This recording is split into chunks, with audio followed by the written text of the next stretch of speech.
नमस्कार। News times समाचार में आपका स्वागत है। मैं हूं सर्वेश कुमार सिंह। न्यूज़ टाइम्स समाचार में आज देखते हैं सबसे पहले सुर्खियां। मन की बात में मोदी बोले, पानी पारस से भी ज़्यादा कीमती। अंतरिक्ष में इसरो की एक और कामयाबी। रविवार को कोरोना के सबसे ज़्यादा केस मिले, 16,752 नए केस। टूल किट मामले में शांतनु ने भी उगले कई राज। फिर बिगड़ी बिग बी अमिताभ बच्चन की तबीयत। योगी ने वाराणसी में किया संचारी रोग अभियान का आगाज। यूपी ने आपदा को बनाया अवसर। सकल घरेलू उत्पाद में नंबर 2 पर उत्तर प्रदेश। मेरठ में पिता के दोस्त ने ही किया था नवजात का अपहरण। स्वामी रामभद्राचार्य ने कहा, भारत को दिलानी है आध्यात्मिक स्वतंत्रता। अब समाचार विस्तार से। सबसे पहले प्रधानमंत्री के मन की बात। प्रधानमंत्री नरेंद्र मोदी ने मन की बात में आज जल के महत्व का उल्लेख किया है। उन्होंने कहा है, पानी पारस से भी ज़्यादा कीमती है। पानी आस्था भी है और आवश्यकता भी है, विकास के लिए भी आवश्यक है। पानी बचाने के लिए, जल के संरक्षण के लिए हमें अभी से सक्रिय होना होगा। मन की बात में प्रधानमंत्री ने युवाओं को संबोधित करते हुए कहा कि युवाओं को अपने सपने साकार करने के लिए स्वयं ही आगे आना होगा। भारतीय अंतरिक्ष अनुसंधान केंद्र इसरो लगातार कामयाबी हासिल कर रहा है। इसरो ने आज 10:24 पर एक और PSLV यान अंतरिक्ष में भेजकर कामयाबी हासिल की है। यह यान 18 उपग्रह एक साथ लेकर गया है। इसमें ब्राज़ील का उपग्रह भी शामिल है। उपग्रह के साथ ही इस यान में श्रीमद् भगवद गीता की डिजिटल कॉपी भी भेजी गई है। इसरो की कामयाबी गर्व करने लायक है। भारत एक बार फिर गर्वान्वित हुआ है इसरो की इस उपलब्धि पर। देश में कोरोना की तीसरी लहर देखने को मिल रही है। रविवार को सबसे ज़्यादा 16,000 से अधिक मरीज संक्रमित पाए गए हैं और 51 मौतों की भी जानकारी है। सर्वाधिक संक्रमण महाराष्ट्र में देखने को मिल रहा है। महाराष्ट्र के कई जिलों में लॉकडाउन भी लगाया गया है। इसके साथ ही एक अच्छी खबर यह है कि 1 मार्च से देश भर में कोरोना टीकाकरण का तीसरा चरण शुरू होने जा रहा है।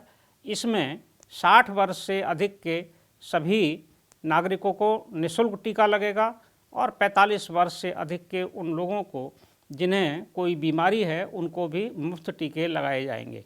इसके साथ ही सरकार ने निजी चिकित्सालयों को भी 250 रुपये प्रति टीका की कीमत पर टीका लगाने की अनुमति दी है। निजी चिकित्सालयों में भी टीकाकरण किया जाएगा। 1 मार्च से ये अभियान शुरू होगा। टूल किट मामले में नई नई जानकारियां सामने आ रही हैं। टूल किट मामले में शांतनु मुलिक ने पुलिस के सामने कई नए राज उगले हैं। उससे लगभग 115 प्रश्न पुलिस ने पूछे थे। इसमें उसने स्वीकार किया है कि वह उस जूम मीटिंग में शामिल हुआ था जिसमें 70 से अधिक लोग जुड़े थे और इसमें आपत्तिजनक ट्वीट करने की जानकारी उनको दी गई थी, योजना बताई गई थी। शांतनु ने यह भी बताया है कि 26 जनवरी को ट्रैक्टर रैली के बारे में जूम मीटिंग में चर्चा हुई थी।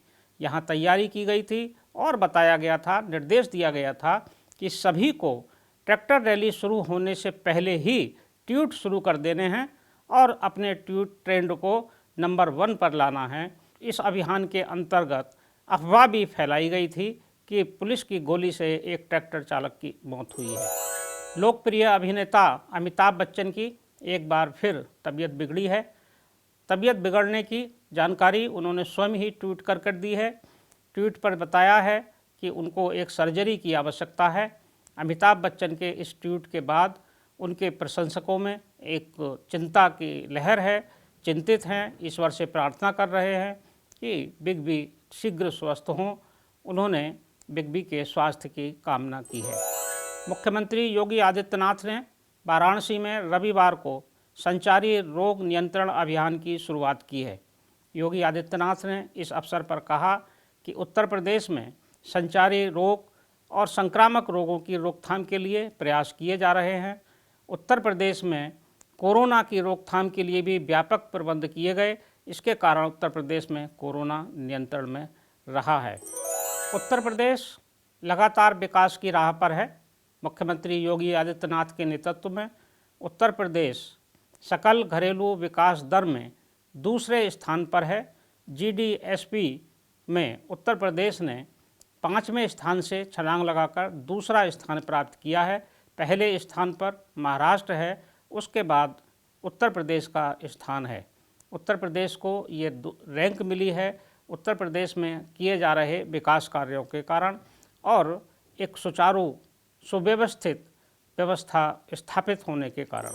पश्चिम उत्तर प्रदेश से एक बच्चे के अपहरण की जानकारी मिली। बच्चे का अपहरण उसके पिता के दोस्त ने ही किया था और बच्चे को एक डॉक्टर को बेच दिया था। मामला है मेरठ जनपद के दौराला थाना अंतर्गत कैली गांव का।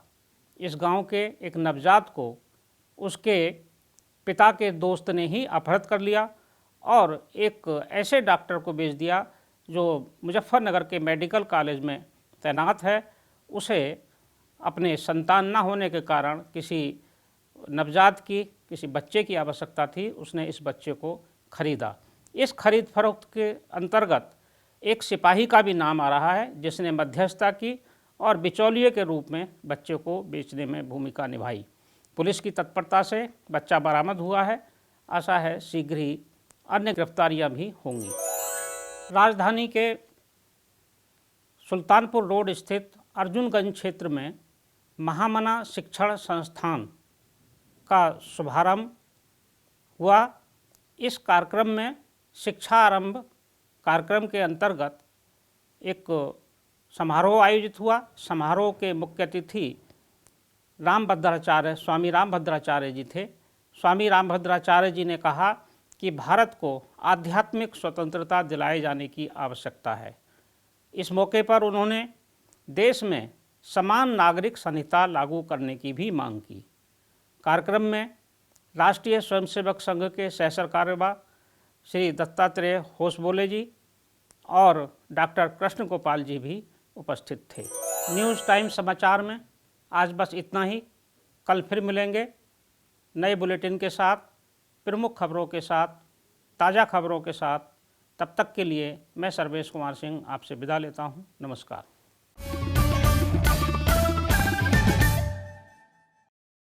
सब्सक्राइब करें हमारे YouTube चैनल को और हर अपडेट पाने के लिए बेल आइकन को दबाएं।